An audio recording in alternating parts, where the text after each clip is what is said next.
Não longe da brilhante estrela Sírius, da constelação do Cão Maior, encontra-se um tênue ponto de luz, uma estrela consideravelmente menor, conhecida como o Cachorro. Embora de pequenas dimensões, o seu núcleo contém matéria tão densa que a quantidade dessa matéria, suficiente apenas para encher uma caixa de fósforos, deve pesar 50 toneladas. Pois é.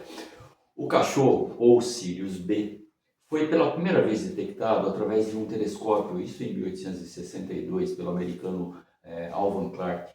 Embora 30 anos antes o astrônomo prussiano Friedrich Wilhelm Bessel tivesse assinalado desvios na órbita de Sirius que o levariam a pressupor a proximidade de outra estrela.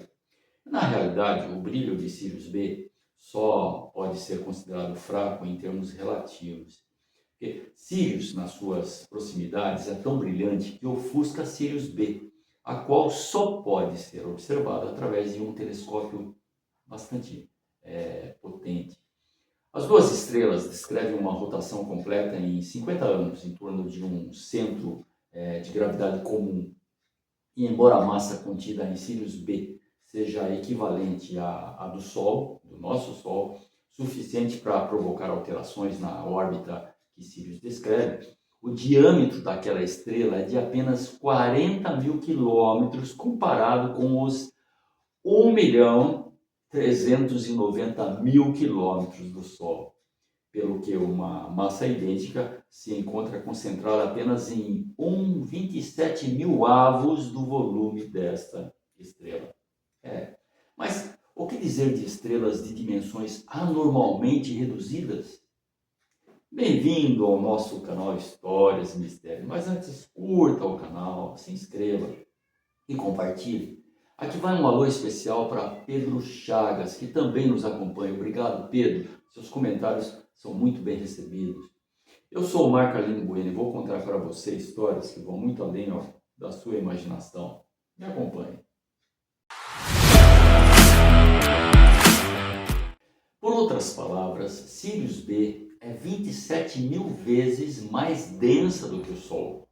A temperatura na sua superfície é 2.000 graus centígrados mais elevada do que a do Sol.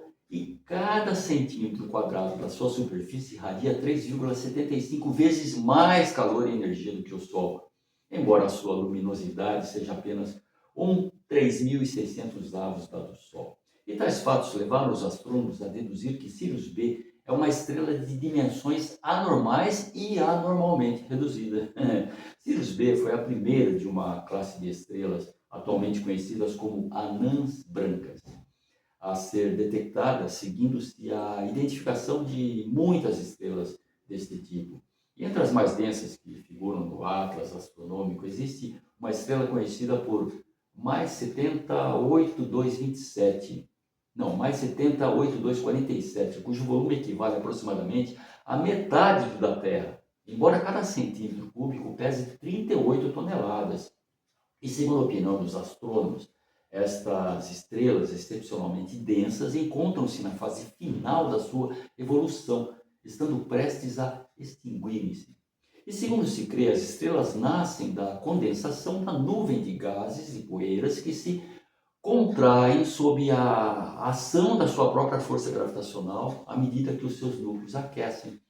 E em consequência das reações nucleares que então se verificam, o hidrogênio, de que estes astros são em larga escala compostos, é convertido em hélio, liberando energia, o que explica que as estrelas brilhem rutilantes no céu. E devido às reações químicas que se verificam, quando o fornecimento de hidrogênio começa a se escassear, a estrela dilata-se, tornando-se mais densa e mais quente no núcleo e mais fria na superfície. Nessa fase, é conhecida como uma gigante vermelha.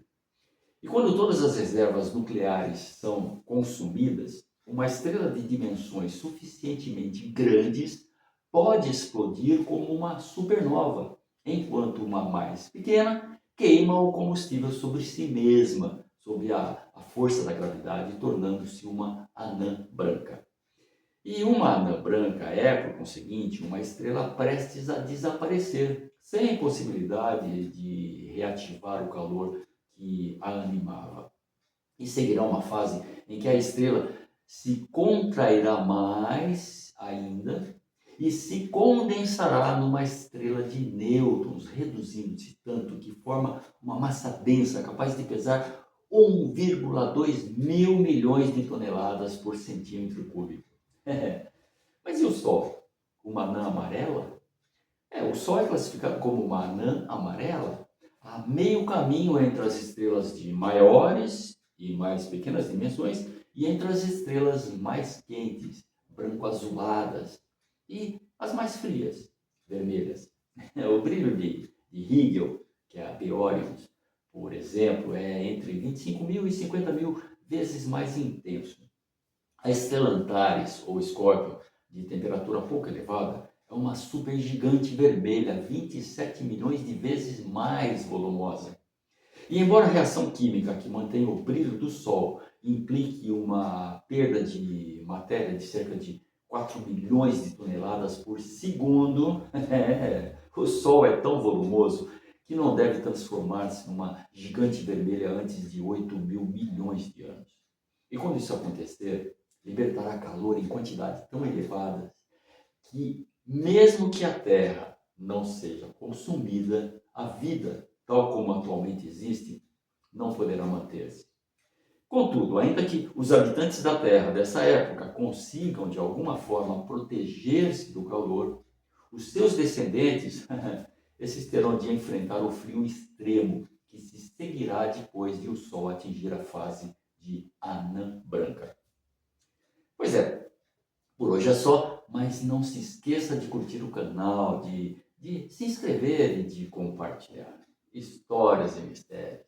Em cada história, um mistério. Até a próxima!